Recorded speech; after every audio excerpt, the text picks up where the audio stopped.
Patrice Lumumba, vous êtes leader du MNC, du mouvement national congolais.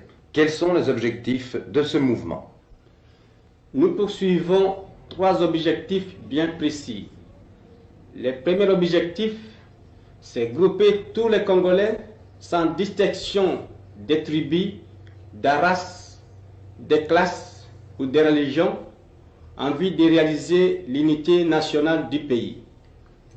Deuxième objectif, c'est initier les Congolais à la vie politique. Et le troisième objectif, c'est réaliser l'indépendance du Congo et constituer un État démocratique moderne, assurant à tous les citoyens le bien-être, la paix sociale et la liberté. Vous parlez d'indépendance. La chose est acquise depuis la déclaration gouvernementale du 13 janvier dernier. Je crois que tous les partis politiques congolais ou toutes les associations politiques mettent l'accent sur cette indépendance. Mais tout de même, quelque chose vous sépare des autres partis. Vous n'avez pas comme objectif une date précise à cette indépendance? Évidemment, la Belgique a reconnu les droits du Congo à l'indépendance. Il ne suffit pas de reconnaître notre vocation à l'indépendance. Il nous faut des actes concrets. Et c'est pour cette raison que nous avons décidé au dernier congrès de Louabourg de constituer un gouvernement congolais pour le mois de janvier 1961. La population a accueilli avec satisfaction la déclaration royale et la déclaration gouvernementale. Seulement, le peuple congolais désire une date précise pour l'indépendance du Congo. Vous dites « nous » au congrès de Louabourg. Qui, nous? Nous, quand je dis « nous », c'est-à-dire nous les Congolais, et tous les partis politiques qui étaient réunis au congrès de Louabourg ont voté une résolution pour réclamer la constitution d'un gouvernement au mois de janvier 1961.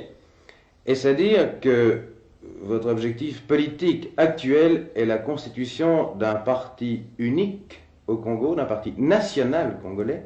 C'est-à-dire pour le moment, l'objectif que nous poursuivons, l'objectif que poursuit chaque parti politique est le même.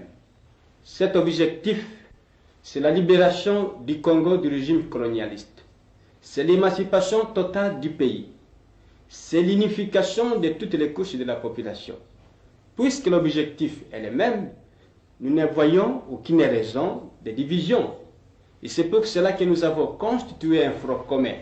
Mais après l'indépendance du Congo, il serait normal qu'il y ait 2 ou 3 partis politiques précisément pour qu'il y ait de l'équilibre dans la vie politique et administrative du pays. Mais pendant la période de transition, actuellement, où nous combattons pour réaliser l'union de tous les Congolais, nous ne voyons pas et nous ne voulons pas de division. Et tout le monde est d'accord là-dessus. Pour résumer les étapes, d'après vous, transition jusqu'en 1961.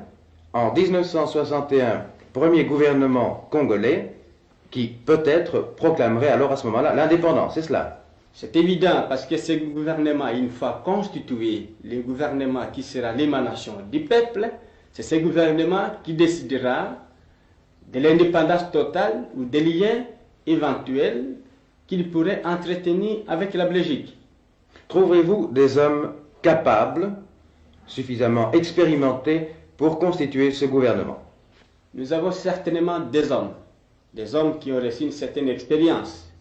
Et nous aurons à côté de nous des conseillers, des techniciens belges auxquels nous ferons appel. Et nous sommes certains que nous saurons très bien marcher. Parce que cette indépendance du Congo ne signifie pas chasser les Belges du Congo ou nous séparer de la Belgique. Mais au contraire, nous voulons constituer un gouvernement souverain où chacun aura sa place, où les Congolais et les Belges pourront travailler main dans la main au service de la nation congolaise. Vous êtes aussi un grand voyageur. Vous avez été à Accra, vous avez été chez Sékou Touré à Conakry. Quel est le résultat et quelle est l'expérience que vous en avez retirée? L'expérience que j'ai acquise est celle-ci. J'ai d'abord été au Ghana au mois de décembre 1958. J'ai été également au Ghana il y a 3 semaines. Et j'ai pris des contacts avec des hommes politiques. et avec des fonctionnaires anglais, avec des professeurs d'Angleterre qui sont là-bas, et qui m'ont dit que maintenant, les efforts que nous faisons sont fort encourageants. Évidemment, comme tout gouvernement jeune, on connaît les difficultés du début. Parce qu'après l'acquisition du pays à l'indépendance, il faut consolider l'indépendance, il faut maintenant consolider l'économie nationale, et je vous assure qu'il y a du progrès immense depuis que le Ghana a acquis son indépendance. J'ai été à Conakry, j'ai eu des entretiens avec les présidents de la République, avec les différents ministres, avec des Français qui tous me disent la situation est meilleure qu'avant l'indépendance de ces deux pays. Il y a des efforts constants. Des ministres travaillent parfois 10 heures, 12 heures, 15 heures par jour.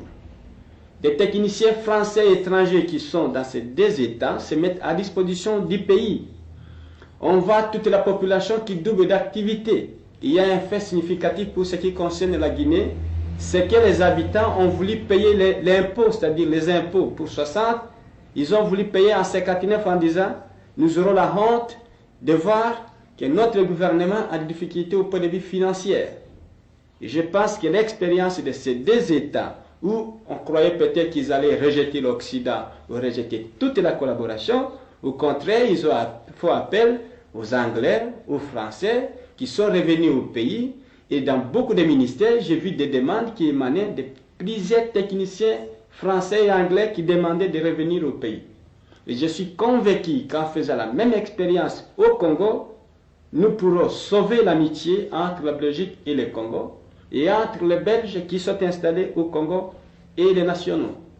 Ceci m'amène à vous poser la question des intérêts et des investissements belges au Congo. Seront-ils assurés et seront-ils en sécurité? Nous assurons la sécurité aux intérêts belges et aux capitaux étrangers au Congo. Parce que même après l'indépendance du Congo, nous aurons encore besoin de l'apport financier, scientifique et technique de la Belgique.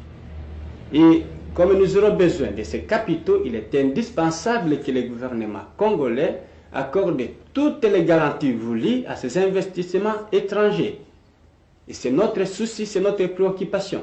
Vous avez vu des milieux financiers en Belgique lors de votre séjour? J'ai rencontré différents milieux financiers. Je me suis entretenu avec eux. Et de ces entretiens, il est ressorti cette idée, c'est que tout le monde commence à avoir clair, c'est que l'indépendance que nous sollicitons n'est pas dirigée contre la Belgique ou contre les intérêts des Belges qui sont au Congo, mais au contraire, nous voulons que le pays accède à l'indépendance et nous allons accorder toutes les garanties nécessaires à ces investissements. Et ces milliers m'ont assuré de leur sympathie, de leur appui le plus total. Ils ont vu clair, ils savent que nos sentiments sont nobles, et maintenant j'ai l'impression que les doutes, les appréhensions, les inquiétudes, la méfiance même qu'on voyait depuis ces dernières semaines vont s'aplanir dans les mois à venir. Une question encore, vous allez partir incessamment demain jeudi. Quelles sont les impressions que vous avez recueillies au cours de votre séjour en Belgique? Au cours de mon séjour en Belgique, j'ai rencontré la plus grande compréhension dans différentes couches de la population belge. Je suis encouragé et je suis certain que cette coopération va nous aider dans les mois à venir pour la solution de nos problèmes. Je profite de mon passage à Bruxelles pour rendre un particulier hommage à Sa Majesté le roi Boudoué. Sa Majesté a sanctionné la déclaration gouvernementale et le message royal a été accepté et accueilli avec enthousiasme au Congo.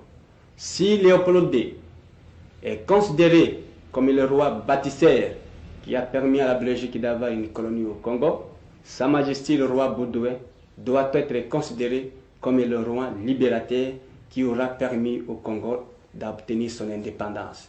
Et je fais appel à tous les Belges, à tous mes frères, pour que tous ensemble, nous soyons entourés autour de cette volonté royale pour que l'indépendance du Congo soit concrète et se réalise dans le calme et dans la concorde de nos esprits et pour le bien supérieur de la Belgique et du Congo.